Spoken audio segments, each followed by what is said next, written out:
السلام عليكم ورحمة الله تعالى وبركاته. الحمد لله رب العالمين، والصلاة والسلام على أشرف الأنبياء وإمام المرسلين، وصلى الله وسلم على سيدنا محمد وعلى آله وصحبه ومن تبعهم بإحسان إلى يوم الدين. Mes chers frères et sœurs, notre thème d'aujourd'hui est très important. Notre thème d'aujourd'hui porte sur un grand événement dans l'islam. Et aujourd'hui, c'est l'anniversaire, c'est-à-dire 21 Ramadan. C'est l'anniversaire de la conquête de la Mecque. Un grand événement que tout le monde connaît dans l'islam. Mais avant la conquête de la Mecque, il y avait ce qu'on appelle Sulh al-Hudaybiyah. Donc, on doit faire deux parties. Une partie avec Sulh al-Hudaybiyah qui a un lien avec la conquête de la Mecque. Et après, deuxième partie, on parlera de la conquête de la Mecque. Sulh al-Hudaybiyah s'est passé en l'année 6e année après l'Hégire. Le prophète avait décidé d'aller faire Umrah. Umrah, c'est le petit pèlerinage à la Mecque. Et il y a beaucoup de musulmans qui se sont mobilisés pour l'accompagner.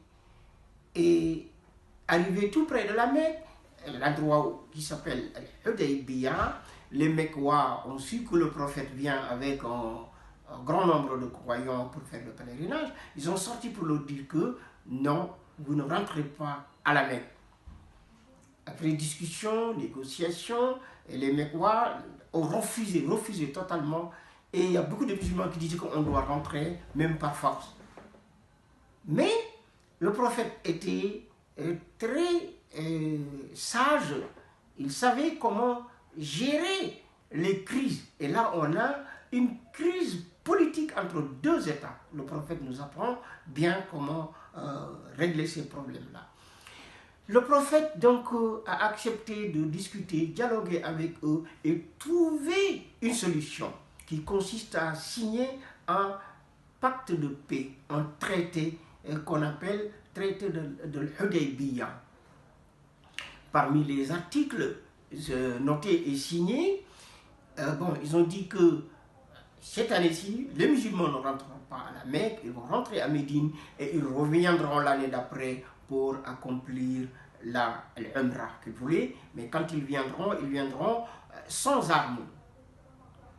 Deuxième article, s'il y a un musulman qui renonce à sa religion, qui renonce à sa religion, il a le droit de quitter Médine et rentrer à la Mecque, et les Mecquois vont l'accueillir, le garder là-bas.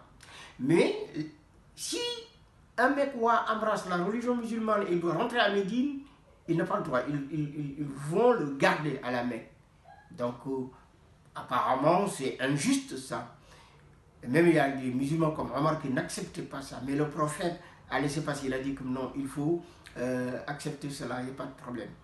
Et troisième chose, ils ont dit qu'il faut qu'il y ait donc pacte de paix, traité de paix. Pendant 10 ans, donc il n'y aura pas de guerre entre les musulmans et les non-musulmans là-bas à la Mecque. Donc un pacte de paix qui va durer 10 ans. Et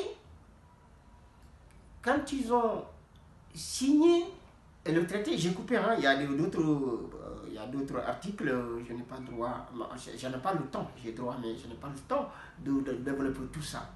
Mais de toute façon, il y a des musulmans qui n'acceptaient pas ça. Omar ibn al-Khattab, il fait partie des gens qui refusaient.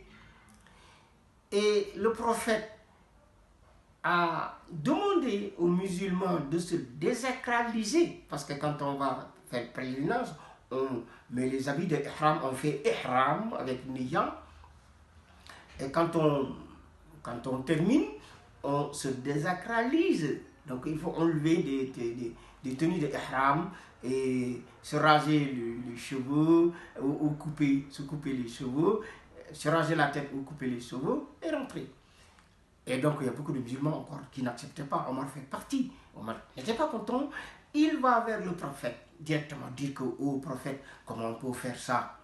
Toi, tu avais dit que Dieu t'a montré en rêve qu'on va rentrer à la Mecque en toute sécurité. Donc il faut continuer, on ne va pas rentrer. Et le prophète lui dit que, oh Omar, ça je l'ai dit, mais je te l'ai dit pour quelle année? Pour quelle année? Ah, Omar ne pouvait pas continuer la discussion, mais quand même il est allé voir Abu Bakr al-Siddiq.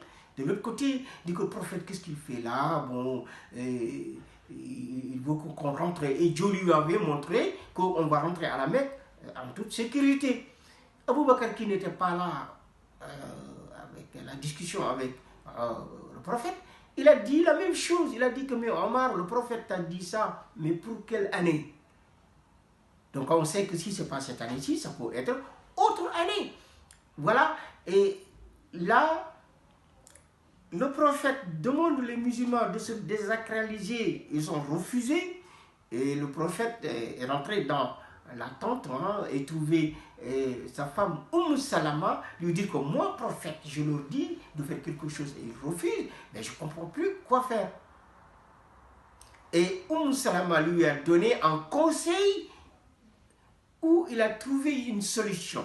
Avec la deuxième partie, ou la partie qui vient, on va essayer de continuer cette discussion entre le prophète, les compagnons, avec Salama.